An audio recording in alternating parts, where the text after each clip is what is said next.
So between 2012 and 2019, the raw computer power you needed to recognize, like a simple image of a cat, dropped by 44 times. Yeah, 44 times, Uh-huh. which is wild. Just let that sink in for a second, 44 times less compute to achieve the exact same level of artificial intelligence. Right. And here is the craziest part about all of this.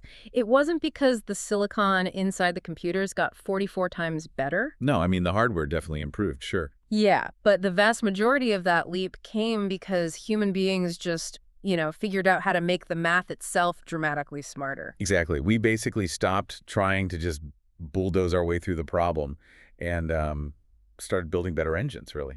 And today, we are completely opening up the hood on those engines. So welcome to the deep dive. I'm glad to be here. We are taking a massive stack of highly technical notes, research papers, algorithmic breakdowns, and we are on a mission to translate all of it for you. Right. We're going to demystify the hidden mathematics, the brute force physical calculations, and the elegant, almost artistic, really algorithmic tricks that make modern AI actually function. Because it is so easy to look at a language model today and just think of it as pure magic, right? Oh, absolutely. But beneath the interface, it's a deeply physical process. Yeah. We're going to break down how a model learns not just in theory, but in terms of the actual electricity and logic flowing through a GPU. So whether you are prepping for a highly technical meeting, or maybe you're a software engineer trying to catch up on the AI frontier, or, if you're just insanely curious about what physically happens inside an AI model when it, quote unquote, thinks, this deep dive is entirely for you. Definitely. We are going to make sure that by the time you finish listening, you'll understand concepts like the 6ND compute budget, inverted dropout, and the mechanics of Swidgel U better than a lot of people actually working in the tech industry right now. But we really have to start at the absolute foundation. Before we can appreciate the clever, hyper-efficient tricks of the last few years, we have to understand the sheer, overwhelming physical labor that a neural network performs. So let's start with that heavy lifting. In the research notes we're looking at, this foundational math basically boils down to something called the compute budget model for transformers. Yeah, that's the one. And this was brought into the mainstream by two massive papers, right?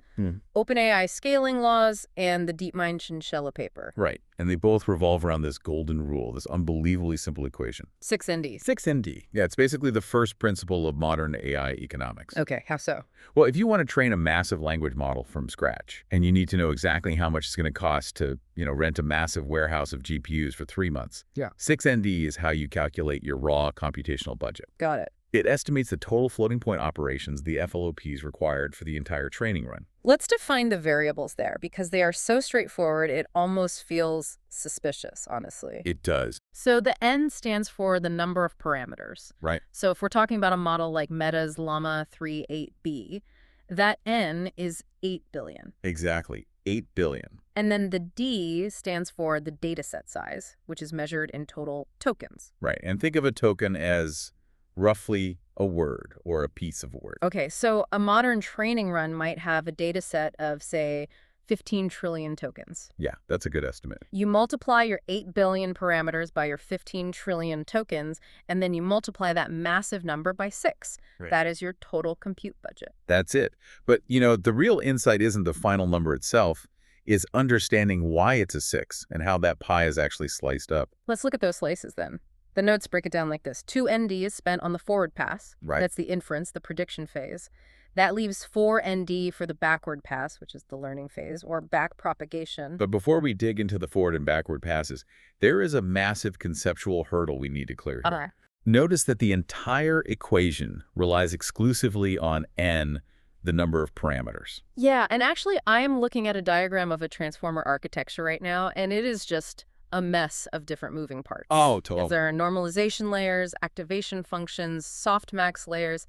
How in the world can we calculate our entire multi-billion-dollar compute budget by only looking at the parameters? Doesn't that ignore, half the software? It ignores them because in the physical reality of a GPU processing a deep neural network, over 99% of the computational energy is spent on one single task. Matrix multiplication. Exactly. Matrix multiplication. The parameters are the matrices. Let's make that visual for someone listening. What does that multiplication actually look like? Okay, imagine a standard linear layer in a neural network. You have an input, which is the data flowing in. Right. Let's say that input is a list of numbers, a vector.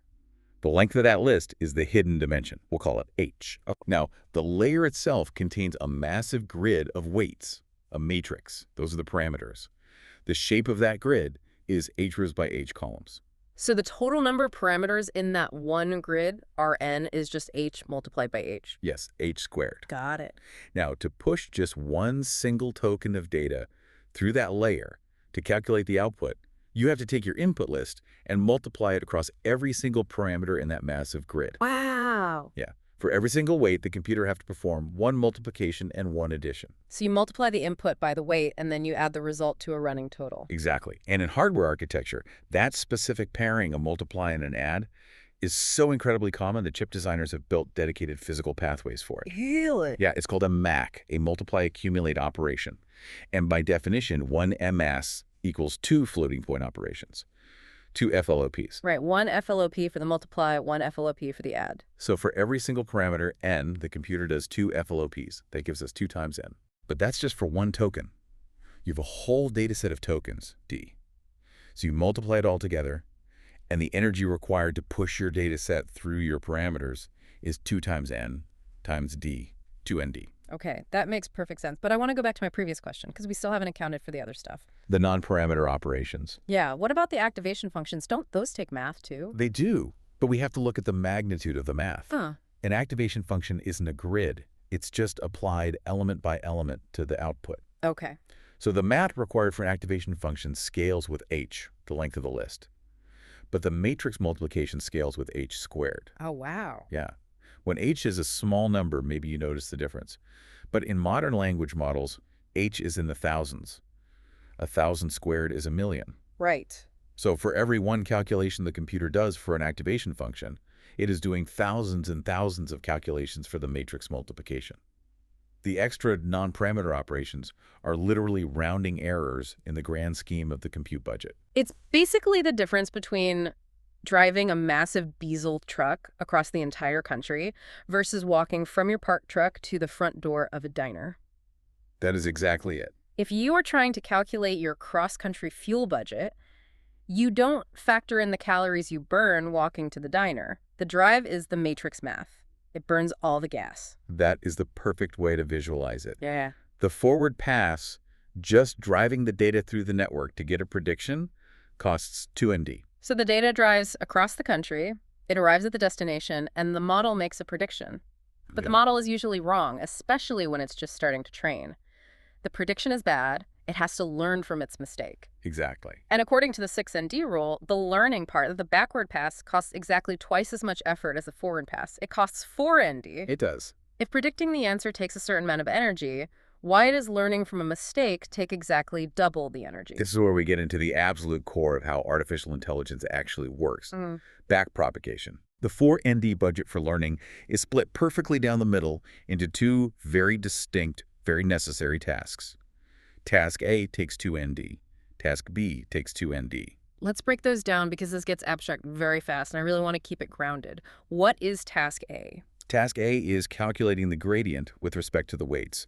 In the language of calculus, we are finding the partial derivative of a loss function with respect to the weight matrix. Let's translate that out of calculus for a second. What is the network actually asking itself? Okay, the network is looking at the mistake it just made, and it's asking, how much do I need to adjust my own internal parameters, my own machinery, to make sure I don't make this exact mistake again? So it is figuring out how to fix itself. Exactly. And what is Task B? Task B is calculating the gradient with respect to the activations, the partial derivative of a loss with respect to the input data. Translate again. Translated, the network is asking, how much of this final mistake wasn't actually my fault, but was caused by the bad data that the previous layer handed to me? Okay, so Task A is fixing yourself. Task B is figuring out who to blame upstream. You got it. The notes provided a really brilliant stripped-down elementary school math example that I want to walk through, because looking at this on a microscopic level makes the massive 2ND math suddenly make perfect sense. Let's do it. We will build the smallest neural network possible. We have a tiny network. Yeah. Just one layer. The input data, which we call X, consists of just two numbers, a 2 and a 3. Yeah. The parameters inside our layer, the weights we call W, are also just two numbers, a 10 and a 20. So to map this back to our variables, our total parameter count, n, is exactly 2. And we are just processing one single example right now, so our data set D is Oh, 1. first, we do the forward pass. We need to Okay. drive the truck. We multiply the inputs by the weights. Right. The first input is 2. The first weight is 10. 2 times 10 is 20. The second input is 3. The second weight is 20. 3 times 20 is 60. Yeah. We add those results together. 20 plus 60 equals 80. Our model has predicted the number 80. And if we track the computer's labor there, it just performed 2 multiplications and an addition. The amount of work was directly proportional to our 2 parameters. It consumed our 2ND energy budget. Okay, so the prediction is 80. But now the loss function steps in. Right, the manager. Yeah, you can think of the loss function as the manager of the factory. Right. The manager looks at the output and says, 80 is wrong. The correct answer was supposed to be 100. So we have an error, a delta of 20. Okay, so the forward pass is over. Now the backward pass begins. We have to learn. Right. We start with task A, the weight gradient. We need to figure out how to adjust our weights. The mathematical rule here is that you multiply the input by the error. Wait, why the input? Because the input dictates how loudly that specific weight was speaking. Oh, I see. If the input was a massive number, it means that specific weight had a massive influence on the final, terrible result. So it needs a bigger adjustment. That makes intuitive sense. So let's do the math for task A. For our first weight, the input was 2. We multiply that by the error of 20. 2 times 20 is 40. Right. So that first weight needs to be adjusted by a factor of 40. For the second weight, the input was 3. 3 times the error of 20 is 60. The second weight needs an adjustment of 60. And look at the labor again. You just did 2 multiplications, 1 calculation for each parameter. Because n is 2, task A required 2 ND compute. Okay, so we have spent half of our learning budget. Now we move to task B, the activation gradient. This is passing the blame backwards. Exactly. We need to tell the previous layer how badly it messed up. The mathematical rule for this is multiplying the weight by the error. And think about why. The weight acts as an amplifier, right? Exactly. If a weight is massive, it means it took whatever the previous layer handed it and amplified it. So if the final result is bad, a big weight means the previous layer's tiny mistake got blown way out of proportion. We have to multiply the error by the weight to send the correct size of the complaint backward. Okay, let's do the math for task B. For the first input, the weight attached to it was 10. 10 times the error of 20 is 200. So we pass the number 200 backward to the previous layer. Yep. For the second input, the weight was 20. 20 times the error of 20 is 400. We pass the number 400 backward. And once again, you just performed 2 multiplications. You consumed another 2 ND of compute. And there's the fall 4ND for the backward pass. Task A was 2ND, task B was 2ND. What I love about breaking it down this way is that it highlights the philosophical difference between what the AI is actually doing at each step. How do you mean? Well, task A, finding the weight gradient to adjust its own parameters, is a completely selfish computation. The layer is just trying to optimize its own machinery. Right. But task B, calculating the activation gradient to pass backward, is an entirely unselfish computation. It does absolutely nothing to help the current layer. It's just doing math as a favor to the people upstream. Exactly. Let's expand on the factory analogy because it really cements this concept, I think. Imagine a massive car factory assembly line. You have worker A, who builds the chassis and passes it to worker B. Oh, yeah. Worker B attaches the wheels and passes it to worker C. Worker C puts on the steering wheel, finishes the car, and rolls it off the line. So worker C represents the very last layer of our neural network. Right. Now the factory manager, the loss function, inspects the car and starts screaming, the steering wheel is installed 5 degrees off center. Oh, no. Yeah. Worker C has to do 2 distinct things to fix this. First, they need to recalibrate their own robotic arm. They adjust their wrench. That is the weight gradient. That's the selfish update. But if worker C stops there, the factory is doomed. Exactly. Because worker C might realize, wait a minute, my wrench is actually perfectly straight. The reason the steering wheel went on crooked is because worker B handed me a car where the entire dashboard was already welded 5 degrees off center. Right. So worker C also has to turn around, walk back up the assembly line, and yell at worker B, hey, you handed this to me tilted. And that yelling is the activation gradient. That is the message being passed backward. And then worker B has to recalibrate their own tools and then turn around and yell at worker A. This is the physical embodiment of the chain rule in calculus. This is why deep learning actually works. Yeah. If you do not perform that unselfish computation, if you don't spend that 2ND to calculate the activation gradients, The blame stops at worker C. Worker B and worker A never get yelled at.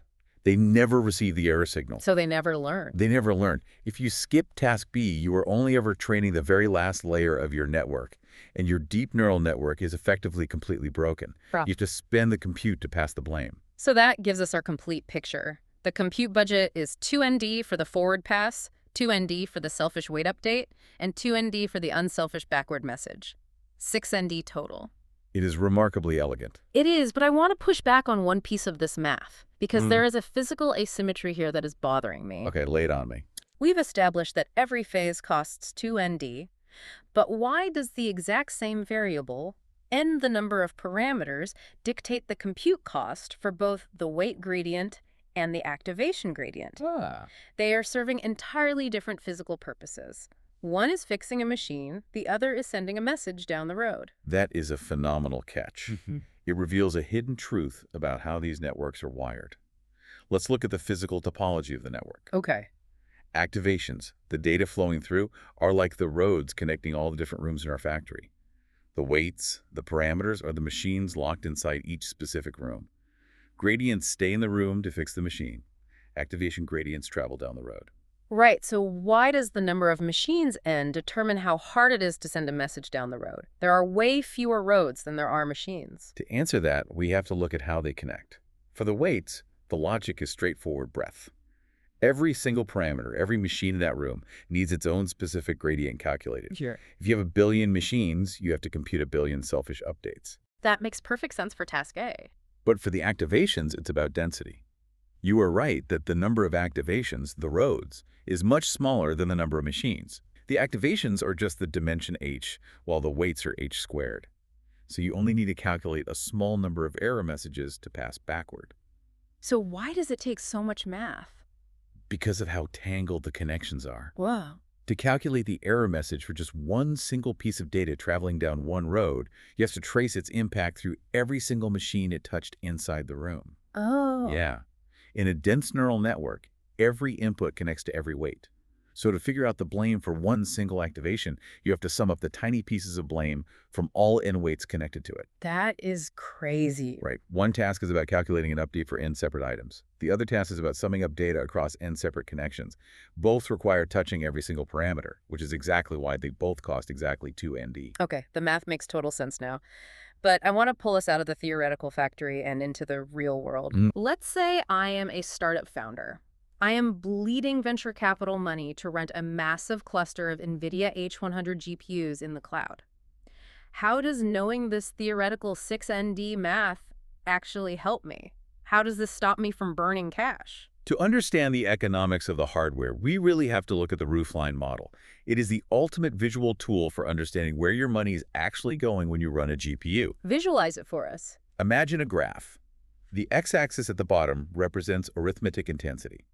This is measured in FLOPs per byte. FLOPs per byte. It basically means for every single byte of data you bother to drag out of the memory chips, how much math do you actually perform on it before throwing it away? Okay, so moving to the right on the x-axis means you are squeezing more math out of every byte of data. Exactly. Now, the y-axis going up represents your attainable performance. This is how many teraflops your GPU is actually achieving in real life, how fast the engine is actually running. So obviously you want to be as high up on the y-axis as possible. You want to get the performance you paid for. Right.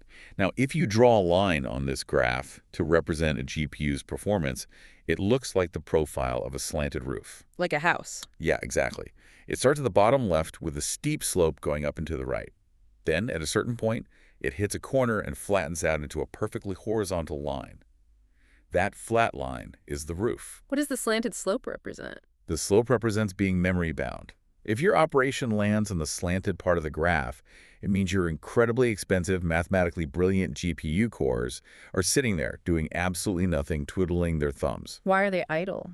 Because they're waiting for data to physically travel from the RAM chips across the tiny wires in the motherboard to reach the processor. Yeah. Moving data generates heat, it takes time, and you are entirely limited by the memory bandwidth. You are paying for a Ferrari, but you are stuck in bumper-to-bumper traffic. That is a painful realization for a founder. And what about the flat roof at the top? The flat roof represents being compute-bound. If you are on the roof, It means the data is flowing in from memory fast enough, and you are hitting the absolute physical limit of the silicon's ability to do math. The cores are maxed out. So if I'm the startup founder, my goal is to get off the slope and get up onto the roof. How do I do that? By increasing your arithmetic intensity, you need to move to the right on the x-axis. You need to do more math for every byte you load. And the absolute easiest way to do that is by looking back at our 6ND equation and increasing your batch size, the D. Let's walk through the mechanics of that. Okay, think about what loading a parameter actually means. You have a billion weights sitting in RAM. You have to drag all 1 billion of them across the wires into the processor. Right. If your batch size, your D, is just 1, you load a billion weights, you do 1 multiplication for each token, and then you flush the weights out to make room for the next layer. That sounds incredibly wasteful. It's terribly wasteful. It's the definition of being memory bound. You spend all your time moving data and barely any time doing math. Wow. But if you increase your batch size so that D is 4,000, you drag those same billion weights across the wires exactly once. They sit in the processor's ultra-fast local cache, and you run 4,000 different tokens through them before you flush them out. You do 4,000 times more math for the exact same memory loading penalty? Precisely. You drastically increase your FLOPs per byte.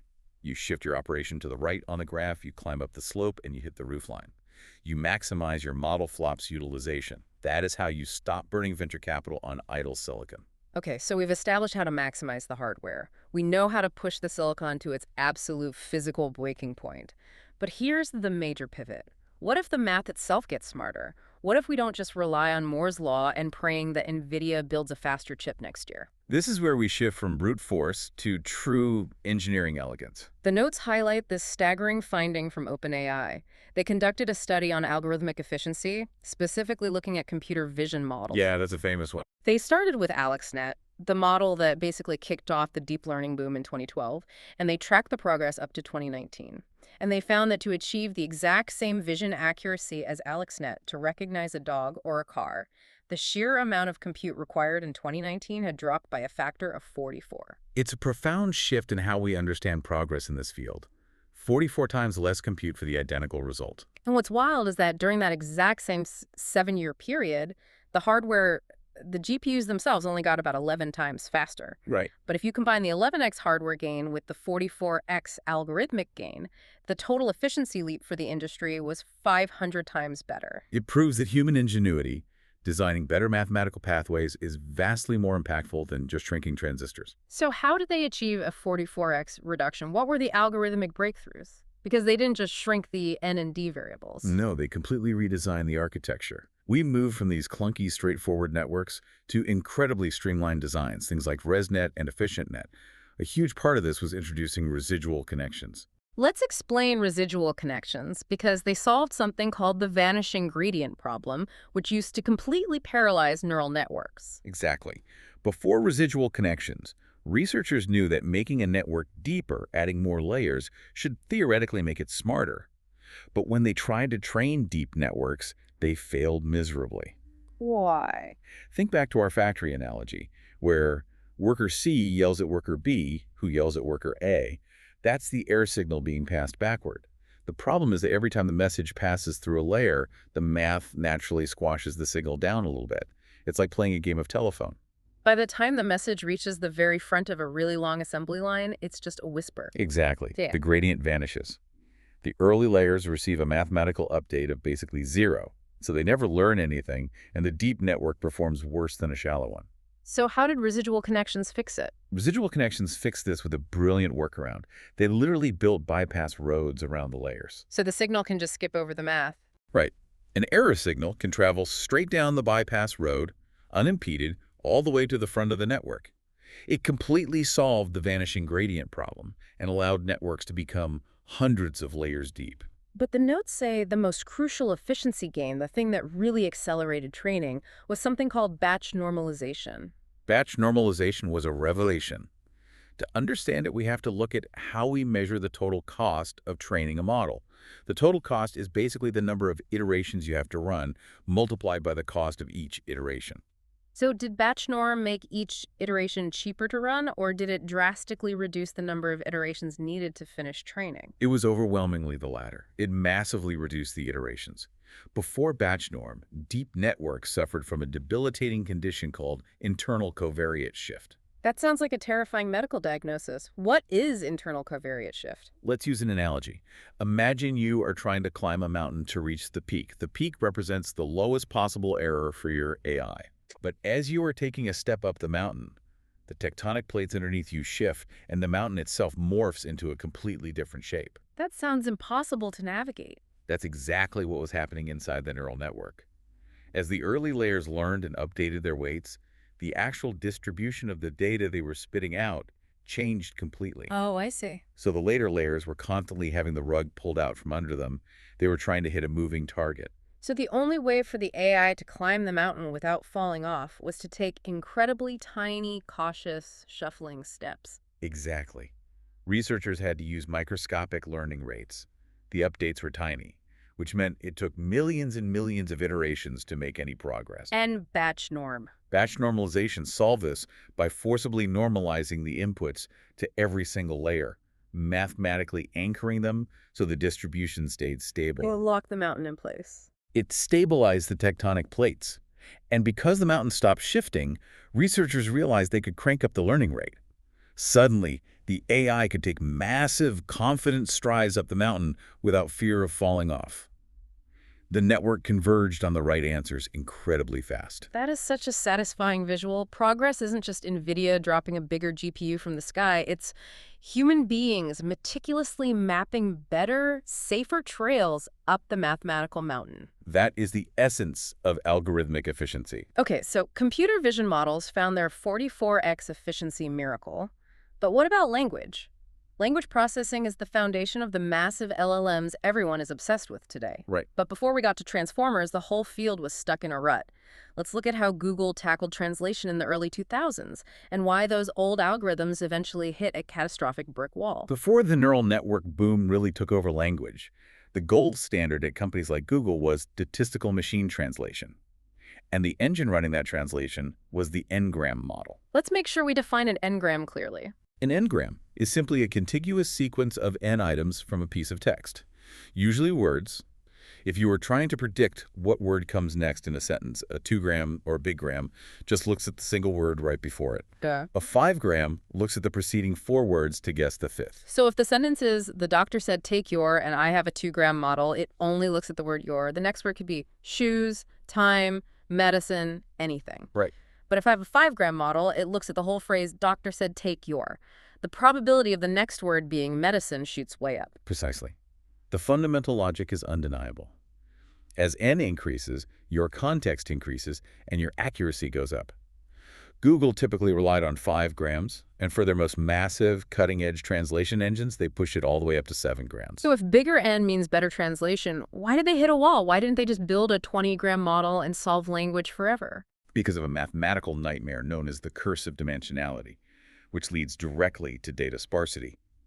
As you increase n, the amount of space required to store the probabilities and the amount of text you need to train it explodes exponentially. Let's do the math on that explosion because it's pretty staggering. It is. Imagine a modest vocabulary of 100,000 words.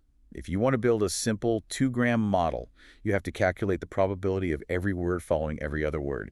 That's 100,000 squared, which is 10 billion combinations. That's manageable. But what if you move to a 5-gram model? For a 5-gram model, it's 100,000 to the 5th power. That is 10 to the 25th power. It's a number with 25 zeros. To put that in perspective, there are only about 10 to the 18th grains of sand on all the beaches and deserts on Earth. It is a functionally infinite number of combinations. And here's the real problem with data sparsity. The vast, vast majority of those 10 to the 25th combinations are absolute garbage. They're grammatically valid sequences of 5 words, but they make no sense. Like the phrase, Apple drinks universe quickly tomorrow. Exactly. You could scrape every book ever written, every website ever published, and you will never find that exact 5-gram. Right. And this creates a catastrophic failure state for statistical translation. Because if an n-gram model encounters a phrase it has literally never seen before in its training data, its statistical tables return a probability of exactly 0. And because translation algorithms multiply probabilities together, if you throw a 0 into the equation, The entire equation collapses to 0, the translation pipeline halts, it fails completely. So how did Google survive that? If they were dealing with 10 to the 25th combinations, they must have been hitting zeros all the time. Did they just cap the model and guess? They invented a surprisingly brilliant workaround with an incredibly literal name, the stupid back-off algorithm. Stupid back off. I love when computer scientists name things. Honestly, how did it work? It was an elegant failsafe. If the system was trying to translate a sentence and it looked for a specific 5-gram in its massive database but couldn't find it, it didn't crash and return 0. Instead, it backed off. Oh, I see. It applied a mathematical penalty, usually multiplying its confidence score by zero point 0.4, and then it dropped down and searched for just the 4-gram. So it chopped off the oldest word and tried again? Right, and Oh. if it still hit a blank, it applied the zero point 0.4 penalty again and backed off to a 3-gram. It kept backing off until it found a match.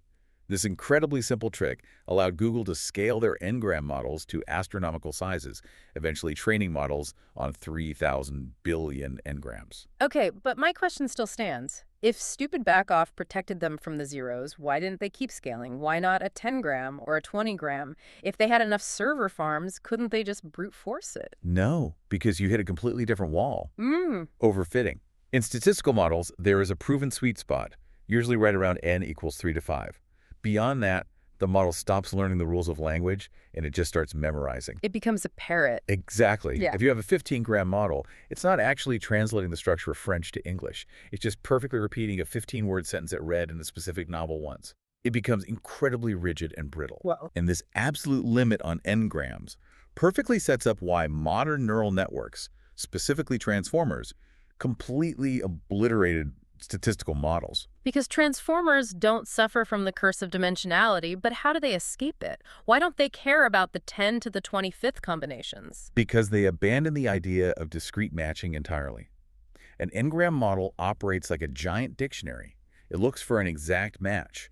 If it's not in the dictionary, it's 0.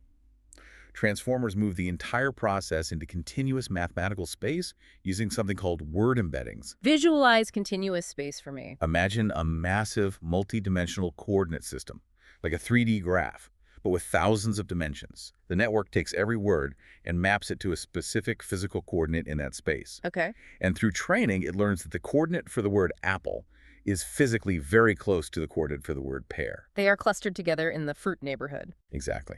Now, imagine the network is processing text, and it sees the phrase, eat a pear.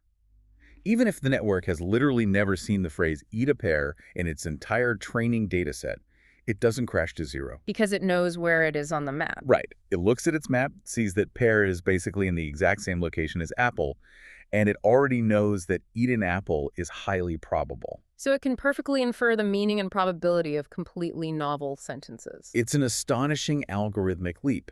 It achieves the context of an infinite n-gram model because it understands the fundamental relationships between concepts rather than just tallying up exact matches.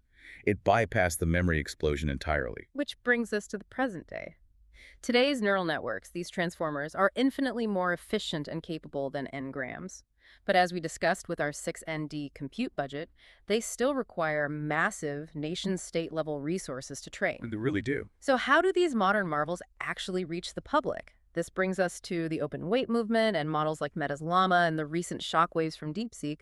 We need to tread carefully here and define our terms, because the marketing departments of these massive tech companies have deliberately blurred the lines. We need to establish the critical difference between open source and open weight. Yes, people use them interchangeably all the time, and it is a massive point of contention in the engineering community. True open source has a very strict definition. Think of the Linux operating system. Everything is public: the source code, the architectural blueprints, the build scripts. Anyone can inspect it, modify it, and use it for any purpose whatsoever without asking for permission. Right. Now, Meta markets their Llama models as open source, but strictly speaking, they are open weight. Because Meta gives you the finished, baked weights, the parameters. You can download the 8 billion weights of Llama 3 and run it locally on your laptop, but they do not give you the raw ingredients. Exactly. The training data, the trillions of tokens it read, is completely undisclosed. It's a secret. Furthermore, there are explicit commercial limits attached to Llama. If you build an app using Llama and you surpass 700 million monthly active users, the license revokes itself. You have to go to Meta and formally request a custom commercial license, which they can deny. There are also strict usage restrictions on what the model is allowed to generate. So it's free, but it's fundamentally tethered. What does a truly open source AI model look like? A great example is the OMO model from the Allen Institute for AI. They released everything, Hmm? the finished weights, the training code, and critically, the exact massive data sets they use to train it. Complete transparency. And then we have DeepSeek, which has caused a massive disruption recently. Where do they fall on the spectrum? DeepSeek is fascinating. They are also technically open weight, not open source because they still keep their exact training data a secret, Okay. but they took a radically different approach to everything else. Their commercial barriers are practically non-existent, and more importantly, their technical reports are almost unprecedented in their detail. They didn't share the data, but they shared all the blueprints for the engine. Exactly. They explicitly laid out exactly how they designed their highly complex, multi-head latent attention architecture. They open source their knowledge, even if they kept the raw data closed. But I want to play devil's advocate here. If I have a highly capable model like Llama running on my computer and it answers all my coding questions perfectly, why should I care what books it read to get that smart? Why does hidden training data actually matter to the industry? It matters for three absolutely critical reasons. First is reproducibility. This is the bedrock of the scientific method. If you don't know the exact data a model was trained on, you cannot independently verify why the model behaves the way it does. You can't replicate the experiment. Right. It ceases to be science and becomes alchemy. That makes sense. What's the second reason? The practical reality of debugging a black box. If you don't know what is in the training data, you have no idea what systemic biases, flaws, or toxic information are deeply embedded in the weights. You can't scrub out a systemic issue if you aren't allowed to see the source of the infection. You're just trying to patch the symptoms instead of curing the disease. And the third reason? Data efficiency. Open data sets, like the DOLMA dataset, are crucial for the broader community. Small academic researchers or startups do not have the resources to scrape the entire internet. By sharing open data, the community can run hundreds of smaller experiments to find the perfect data recipe. The recipe analogy is perfect here. Let's expand on that. Think of Meta as a master chef. They bake this incredible multi-tiered cake, which represents the model weights, and they generously give you the finished cake for free. Right. You can eat it, and you can even spread some custom frosting on it, which is the equivalent of fine-tuning the model for a specific task, like medical diagnosis. But because you don't have the recipe, you can never learn to be a master chef yourself. Exactly. If they gave you the ingredients in the recipe, the training data, the community could experiment. They could figure out, hey, if we use 20% more math data and 10% less literature, the cake actually rises better. Yeah. You can't optimize the recipe if the ingredients are locked in a vault. And crucially, if the cake tastes a little off, you can't go back and verify if the flour they used was expired. That perfectly frames the impact of what DeepSeek did. People are calling it a Sputnik moment. Yeah. By releasing their deep architectural blueprints, they proved that you can achieve GPT-4 level intelligence without relying on a $100 million Silicon Valley compute budget. Yeah. They proved that hyper-efficient algorithmic design can punch way above its weight class. Which brings us perfectly back to the nuts and bolts of algorithmic efficiency. How do engineers actually force these models to become so smart and robust? Let's get into the micro-efficiencies. I want to look at one of the most famous, almost counterintuitive training tricks ever invented: dropout. Dropout is a legendary algorithmic intervention. It fundamentally changed the trajectory of deep learning because it elegantly solved the problem of networks becoming too lazy. Explain the mechanic first. What is actually happening during dropout? The notes are very specific about what is and is not being dropped. During a training phase, dropout randomly takes a certain percentage of the neurons in a layer and forces their outputs, their activations, to be exactly zero. It temporarily silences them. Okay. And the crucial distinction is that we are zeroing out the activations, the signals traveling down the roads. We are not deleting the weights, the machines in the rooms. To be clear, we aren't destroying the parameters. We're just gagging them for a fraction of a second. But my immediate reaction to that is, why on earth would you want to intentionally sabotage your network? Why make it dumber while it's trying to learn? Because of a phenomenon called co-adaptation. Left to their own devices, neural networks are inherently lazy. Yeah. If a network is trying to recognize a face, maybe one specific neuron becomes incredibly good at detecting an eye. The other neurons in that layer realize, hey, Dave's got the eye thing figured out. We don't need to work hard. Oh, man. They co-adapt, They rely entirely on Dave to pass the correct signal forward. It is the ultimate group project nightmare. One brilliant student does 90% of the work, and the other three students coast by doing nothing. Exactly. And if Dave makes a mistake, the entire network fails because no one else knows what's going on. Dropout prevents this by randomly forcing students to take a nap. Take a nap. Nice. Yeah, if you have a dropout probability of 50%, every single time you pass an image through the network, half the neurons are randomly silenced. Dave might not be there. Right. Suddenly, the coasting neurons panic. They realize they can't rely on their neighbors because their neighbors might disappear at any second. It forces every single neuron to learn independently useful features.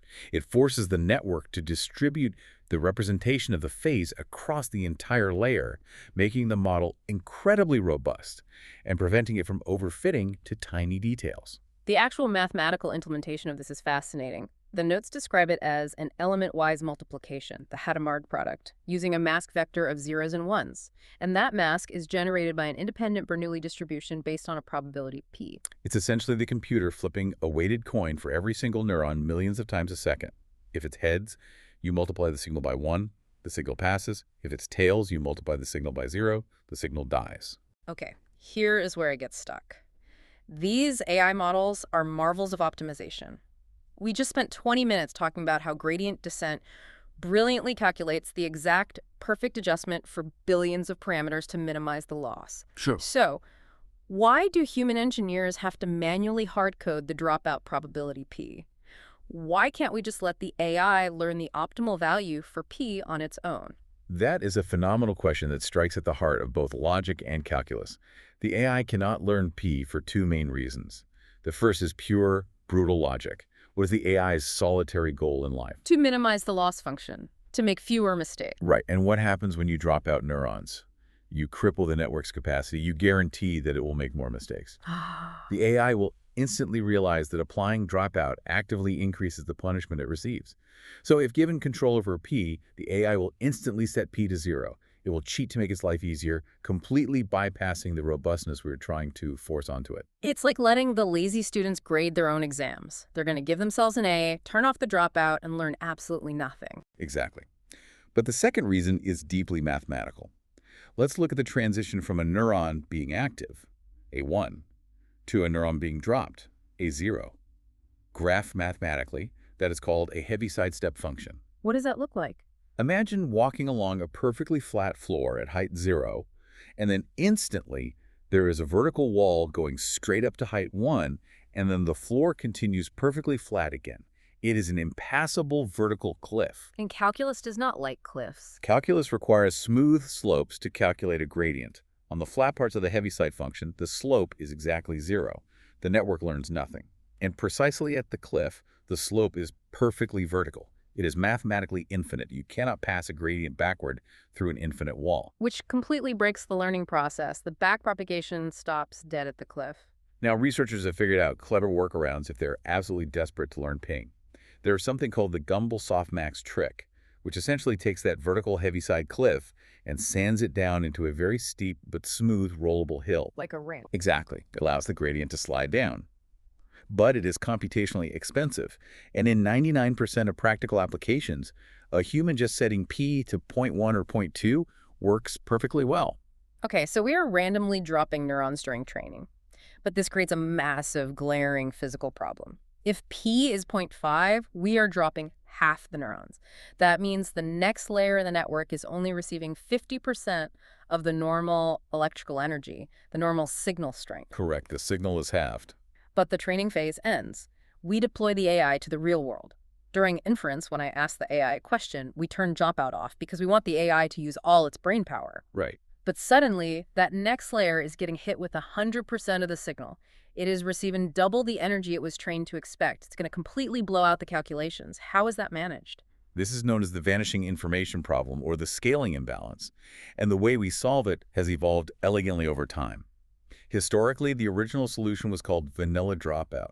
How did vanilla dropout handle the extra energy? It handled it at the very end, during testing time.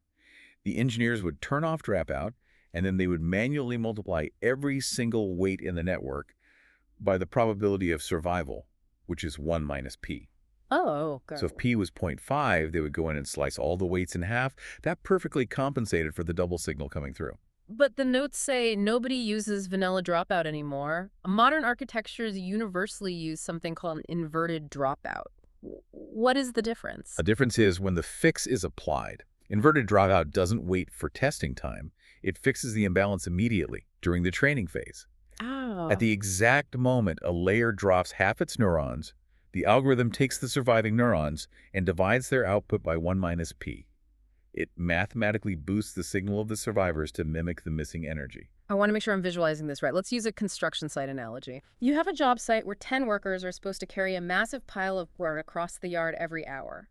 To build up their individual endurance, this is our dropout phase, the foreman randomly sends 5 workers home, so P is zero point 0.5. But the foreman still demands the exact same total number of bricks moved per hour. Right. So to keep the overall energy output stable, the foreman forces the 5 surviving workers to carry exactly twice as many bricks. That is the division by 1 minus p. You scale up the signal of the survivors during the training drill. Okay, but why is that actually better? Whether you scale the weights down at the end or scale the survivors up during training, the math balances out the same. Why did the entire industry switch to inverted dropout? The first reason is deployment efficiency. Think about the life cycle of a model. An LLM is trained exactly once, usually over a few months, but once it is deployed to the public, it performs inference millions, maybe billions of times a day. Oh, I see. Vanilla dropout requires you to modify the weights or add a scaling calculation every single time you run inference. It adds computational overhead forever.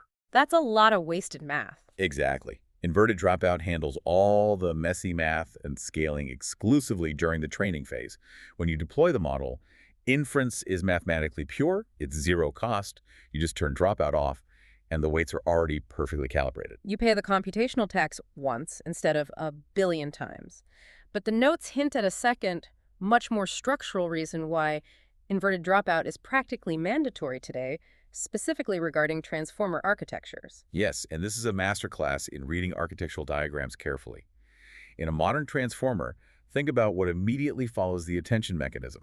You apply attention, you apply dropout, and then the signal flows directly into what is usually an add layer, a residual connection, or a norm layer. Okay, an add or norm layer. Do those layers have weight matrices? Wait, no, an add layer is just adding 2 numbers together. A norm layer is just calculating a standard deviation. They don't have a grid of parameters. Exactly, they do not have weights. So if you were using the old vanilla dropout and you tried to wait until testing time to scale down the weights, You would hit a brick wall.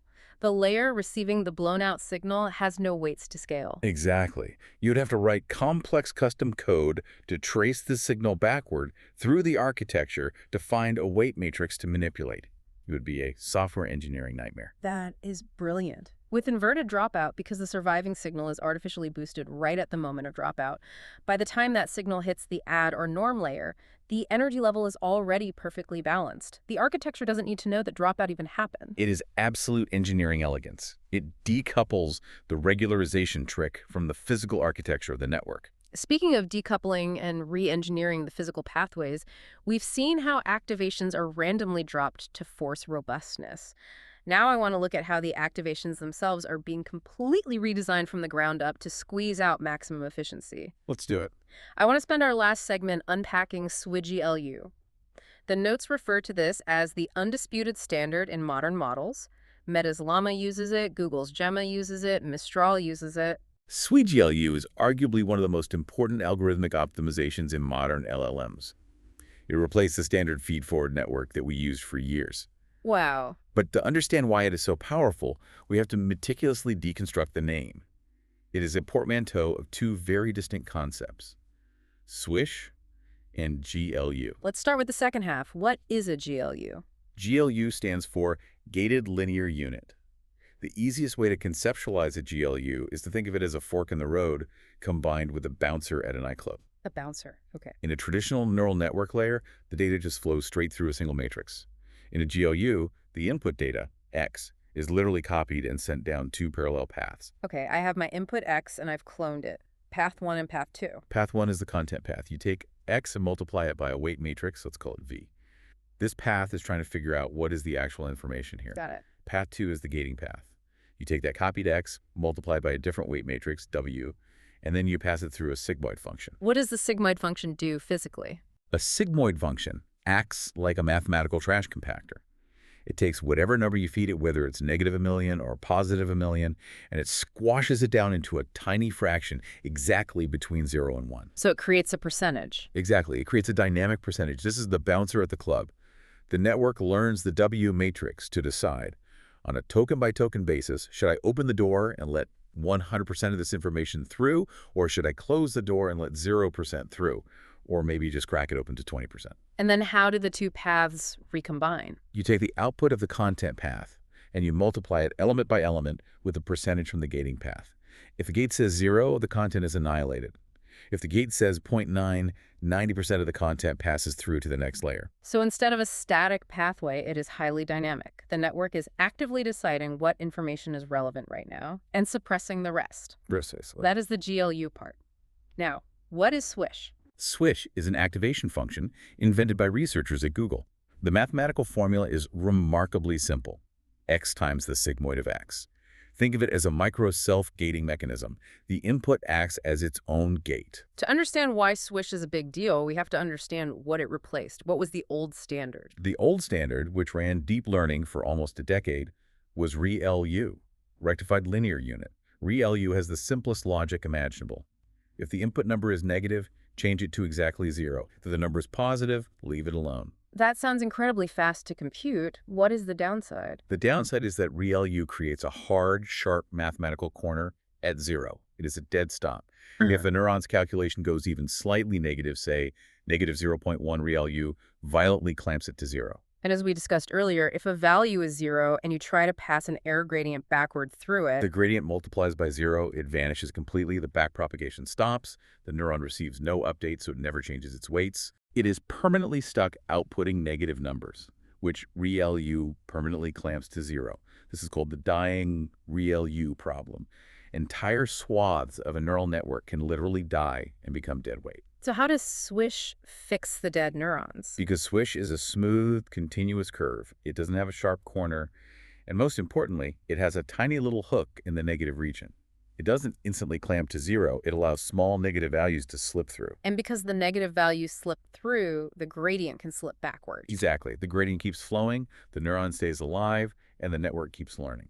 It is a vastly superior mathematical slope. Okay, so we have the macro branching structure of the GLU, the bouncer, deciding what passes, and we have the micro, smooth, gradient-friendly curve of Swish. We combine them, and we get SweGLU. Precisely. You take the standard GLU architecture, but instead of using a basic sigmoid function for the gate, you upgrade it by slamming the Swish function in there. I need to clarify a notation issue here, because looking at the math and the sources, it can be incredibly deceptive. When you see the equation written out as Swish of X times W, your brain immediately thinks of a standard function like sine or cosine where you put a number in and get a single number out. That is a very common trap. We need to remember that X times W is a matrix multiplication. The output is not a single number. It is a massive vector, a long list of numbers. So Swish is an element-wise operation. Right. Swish is independently applied to every single number in that massive vector. You are generating an entire vector of content, and you are element-wise multiplying it against an entire vector of intricate, smooth gate values. Okay, here is my major pushback on SweGLU. Our entire theme today has been efficiency, getting more out of less. But a traditional ReLU feed-forward network, the kind used in the original GPT models, only used 2 weight matrices, an up projection and a down projection. That is correct. But a SweGLU block uses 3. It has the gate matrix W, the up projection matrix for the content V, and then the final down projection matrix to recombine it all. You have increased the parameter count of the layer by 50%. How is throwing massive amounts of extra parameters at the problem considered algorithmically efficient? That is the crucial trade-off, and it is where the genius of the architecture lies. Yes, you are adding a third matrix. You are increasing the parameter count of that specific layer. But you have to look at what that third matrix buys you in terms of expressive power. What does it buy us? It buys you a nested gate structure. You have the micro self-gating of the Swish function nested inside the macro branching gate of the GLU. This creates incredibly complex, high-order, nonlinear mathematical pathways. The network can bend and twist the mathematical space in ways that a simple ReLU network could never dream of. It's like replacing a basic hinge with a multi-axis robotic joint. Exactly. And multiple rigorous studies have shown that if you strictly control for the total parameter budget, meaning you compare a shorter, fatter SWIGLU network to a taller, much deeper RayLU network, so that both models have the exact same total number of parameters, the SWIGLU network drastically outperforms the RayLU one. Oh, so it's not just bigger. Parameter for parameter is just plain smarter. It learns faster, it avoids dead neurons, and it achieves higher reasoning accuracy. That is the ultimate definition of algorithmic efficiency, wringing more raw intelligence out of the exact same silicon footprint. Before we wrap up, there is one final, incredibly frustrating clarification I want to make for anyone who might go look at a transformer diagram after this. We talked about the V matrix in SWIGLU, the up projector for the content path. Yes. And earlier in the transformer block, inside the attention mechanism, there are matrices called query, key, and value. The V matrix. Do not let the letters confuse you. They have absolutely nothing to do with each other. They share a letter by pure, annoying mathematical coincidence. The attention V is holding the contextual information of other tokens in the sentence. The SWIGIO UV is just expanding the dimension of the current token to prepare it for the gating mechanism. They are totally separate physical machines in the factory. It is a classic case of computer scientists running out of letters in the alphabet. Let's pull all of this together and summarize the journey we just took. We started at the absolute bedrock, the raw brute force physics of the 6ND compute budget. We broke down how calculating the unselfish activation gradients demands just as much physical energy, just as many M operations as adjusting the selfish weights. We translated that math into the physical realities of the hardware, understanding how the roofline model dictates whether your GPUs are burning money waiting for RAM or actually doing math. We charted the historical pivot from hardware to algorithmic elegance, the staggering 44x efficiency miracle of ImageNet driven by residual bypass roads, and the tectonic stabilization of batch normalization. We saw how language models escaped the 10 to the 25th curse of dimensionality, moving from the discrete matching of n-grams to the fluid, continuous maps of transformer embeddings. We navigated the nuanced, highly commercial realities of the open-weight era, exploring why the secret recipes of Llama contrast so sharply with the Sputnik moment of DeepSeek's architectural transparency. And finally, we dissected the hyper-optimized math, the impassable calculus cliffs that force us to use dropout, the construction site balancing act of inverted dropout, and the nested bouncer-controlled logic gates of SWILU. If you are listening to this, you now possess the mental models to look at a deep learning network and see past the magic. You understand the exact mechanical levers, the matrix multiplications, and the dropped activations that engineers are pulling to make intelligence happen. It's all just math when you get down to it. It is, and I want to leave you with a final, slightly provocative thought to chew on. We have spent this entire deep dive looking at how human ingenuity replaced brute force.